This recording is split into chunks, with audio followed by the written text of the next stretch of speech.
দেখো বন্ধুরা, আজকে আমি ওই চারা পোনা মাছ মানে একটু পোনা মাছ, বড় পোনা মাছের ঝোল করব। ছোট ছোট মাছ তো অনেকেই ভালোবাসো না। এই দেখো, এই 600-500 ওয়েটের একটা মাছ। দেখো কি স্বাদের করে আমি রান্না করি। মাছগুলো ভেজে নিচ্ছি ধুয়ে টুয়ে ভালো করে। এই দেখো হচ্ছে যে এরকম সাইজের মাছগুলো। চারা পোনা মাছ অনেকেই ভালোবাসো না, কিন্তু এই সাইজের মাছটা দেখবে খুব ভালো লাগবে। মাছটা ভেজে আমি কড়াইতে জিরে সম্বাদ দিয়ে দিলাম। এবার দেখো আলু আর বেগুনটা এই যে দেখো কী পরিমাণে কেটেছি, কীভাবে এরকম কেটে আমি এই কড়াইতে দিয়ে দিলাম। এবার ভাজছি, দেখো আলু আর বেগুন। তোমরা অন্য সবজিও দিতে পারো, আমি আলু বেগুন দিলাম। আর পরিমাণ মতো এখন দেখো নুন আর হলুদ দিয়ে ভাজবো। হলুদ দিলাম, এবার পরিমাণ মতো একটু লবণ দিচ্ছি। লবণ দিয়ে এবার এটাকে একটু মোটামুটি ভালো করে যতটা পারি ভেজে নিচ্ছি। এই দেখো এখানে ভেজে নিচ্ছি।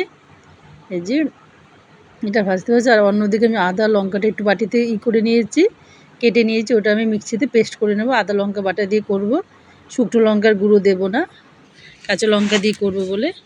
এই দেখো আলু বেগুনটা ভাজতে ভাজতে আমি বেগুনটাকে উঠে নিলাম।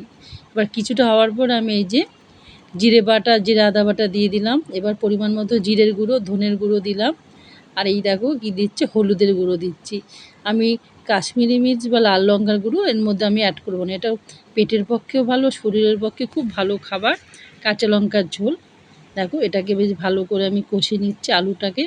বেগুনটাও কষাতে, বেগুনটা ভেজে নিয়েছি কিন্তু দিলে গলে যাবে। এবার পরিমাণ মতো আমি কি করছি, এর মধ্যে আমি জলটা একটু গরম করে নিয়েছিলাম। জলটা গরম করে দিয়ে যে এই ঝোলের মধ্যে দিয়ে দিলাম। দিয়ে এবার এটা অনেকক্ষণ ধরে ফোটাবো। হ্যাঁ, পরিমাণ মতো ফোটানোর পরে দেখো আমি মাছটা এর মধ্যে দিয়ে দিলাম।